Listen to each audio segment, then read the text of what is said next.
Praise the Lord everyone. सबको जय मसीह की। मैं प्रभु का दास पास्टर गुरदीप एक बार फिर से प्रभु का वचन लेकर आपके बीच में। आज हम बात करेंगे जोएल नबी के बारे में। जोएल नबी ने अपने समय में जब फास के बादशाह का राज था, उस वक्त जोआशा और उजिया का राज था, तब उसने भविष्यवाणी करके ये बताया कि अंत के समय में क्या होने वाला है। आज हम जानेंगे कि सचमुच जो जोएल नबी ने बताया, क्या वो आज पूरा हो रहा है, क्या वो आज पूरा हो चुका है, जहाँ होने वाला है। जोएल नबी ने 4 बातें बताई। सबसे पहले उसने एक महामारी के बारे में बताया, उसके बाद ने उसके संकट के बारे में बताया कि दुनिया में क्या होने वाला है। फिर उसने एक गुड न्यूज़ बताई, उसके बाद उसने पवित्र आत्मा के बारे में बताया। पवित्र आत्मा के बारे में मतलब यीशु मसीह के सह शरीर में प्रकट होने के लिए और उसके आगमन के बारे में बताया। जब हम एक अध्याय जोएल नबी 1 अध्याय उसका 4 वचन और 5 वचन पढ़ते हैं तो एक बड़ा वहाँ टिड्डी दल के बारे में पढ़ते हैं कि जब टिड्डी दल आता है तो वो क्या करता है, जो पूरी फसल को खा जाता है, और जो पहला टिड्डी दल है जो उससे बचती है फसल वो दूसरा खा जाता है, जो दूसरे से बचती है वो तीसरा खा जाता है, जो तीसरे से बचती है तो वो चौथा है वो खा जाता है। लेकिन चौथे का जिक्र तो नहीं किया गया। लेकिन जब हम एक अध्याय जोएल नबी का उसका 6 वचन पढ़ते हैं तो वहाँ लिखा गया है कि टिड्डी दल ने आकर पूरी जमीन को घेर लिया। और हम ऐसा देखते हैं वहाँ ये टिड्डी दल है क्या। जब हम प्रकाश वाक्य इसका 9 अध्याय उसका 1 वचन से लेकर 11 वचन तक पढ़ते हैं तो वहां लिखा है टिड्डी दल के बारे में, और उसका 11 वचन जो है हम उस टिड्डी दल के बारे में पढ़ते हैं। टिड्डी दल का जो अगुआ है और जो उसका कौन है लिखा है वहां इब्रानी में और यूनानी भाषा में उसका नाम बताया गया है। वो एक स्वर्गदूत के बारे में बताया गया है जो पाताल कुंड में से निकलता है। पाताल कुंड में से निकलने वाला जो स्वर्गदूत है वो उसका बारे में लिखा है नाश करता है। अब जब हम डिटेल में देखते हैं तो ऐसा लगता है कि शैतान के बारे में बताया गया है वहां। अगर हम दूसरे पक्ष से देखेंगे तो शैतान का कोई दूत नजर आता है, लेकिन हम उसकी बात नहीं करेंगे। हम जोएल नबी के बारे में बात करेंगे। जब जोएल नबी हमें बताता है महामारी के बारे में तो ऐसा लगता है, जब हम एक अध्याय उसका 15 वचन पढ़ते हैं तो वहां वो प्रभु के दिन की बात करता है। और जब आगे जाते हैं 2 अध्याय उसका 11 वचन पढ़ते हैं तब भी वो प्रभु के दिन की बात करता है। जब 2 अध्याय उसका 28 वचन से 32 वचन तक पढ़ते हैं तब भी वो प्रभु के दिन की बात करता है। वो प्रभु के दिन की बात क्यों करता है? क्योंकि उसने मसीह के अंत के समय का वो सब दर्शन देख लिया था जो जोएल नबी ने अपनी बुक्स में लिख दिया। क्या सचमुच ऐसा हुआ? क्या सचमुच ऐसा हो रहा है? हाँ, आज हम इसी को समझेंगे। आज हम देखेंगे जोएल नबी का 1 अध्याय उसका 6 वचन में लिखा हुआ है।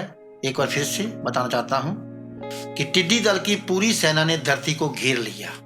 ये टिड्डी दल क्या है मेरे भाई और बहनों, हम इसको अच्छी तरह से समझेंगे।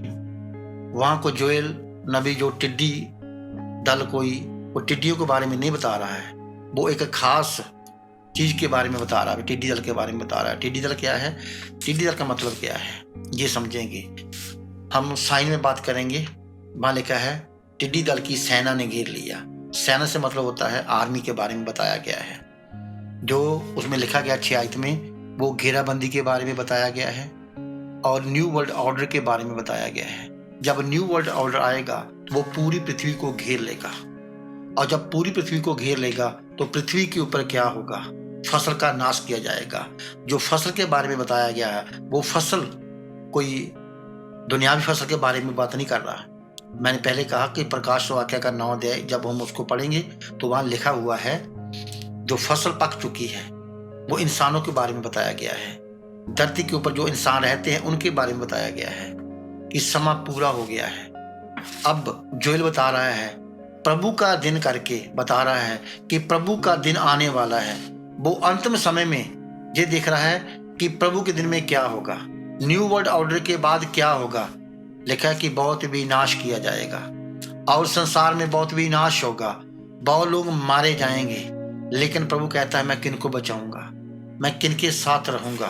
तो अंतिम दिनों की हम बात देखते हैं तो क्या कहता है वो, अंतिम दिनों में क्या होगा। अंतिम दिनों की वो निशानी बताता है कि अंतिम दिनों में पवित्र आत्मा दिया जाएगा, और पवित्र आत्मा बूढ़ों को, बच्चों को, जवानों को, मर्दों को, औरतों को, सबको दिया जाएगा। लेकिन हम पवित्र आत्मा तो 2000 साल से देख रहे हैं, यीशु मसीह के समय से देख रहे हैं, उसके स्वर्ग जाने के बाद देख रहे हैं कि सबको मिला।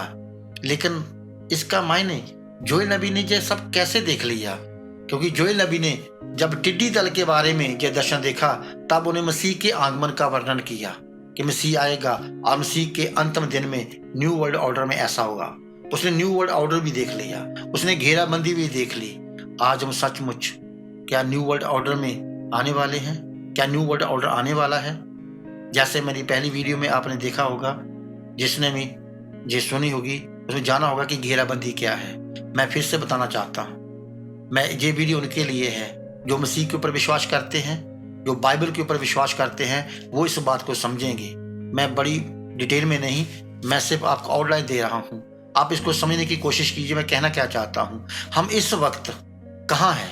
हम न्यू वर्ल्ड ऑर्डर के घेरे में हैं। हम इस वक्त कहाँ हैं?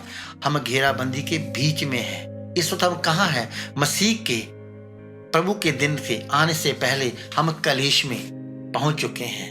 लेकिन जोएल नबी बताता है उन दिनों में के बाद क्या होगा, कौन लोग बचेंगे। जब हम 2 अध्याय जोएल नबी का उसका 32 वचन पढ़ते हैं तो वहां लिखा है 2 प्रकार के लोग बचाए जाएंगे। कौन लोग बचाए जाएंगे? एक यरूशलेम में रहने वाले लोग हैं जो वो बचाए जाएंगे, दूसरे जिनको प्रभु ने चुना है वो बचाए जाएंगे। क्या प्रभु ने हमको चुना है? हाँ, हम कह सकते हैं कि मैं तौबा करके बपतिस्मा लिया है, प्रभु ने मुझे चुना है। नहीं भाइयों, ऐसा नहीं। हम खुद नहीं कह सकते, ये प्रभु के ऊपर छोड़ना है। हमें क्या करना है? जोएल नबी बताता है, फास्टिंग के बारे में बताता है, प्रार्थना के बारे में बताता है। यदि आप इन दिन देखो, जब आप इन दिनों में जाओ तब आपने फास्टिंग करना, तब आपने प्रार्थना करना, तब आपने व्रत रखना, व्रत रखकर प्रार्थना करना, तभी प्रभु आपकी सुनेगा।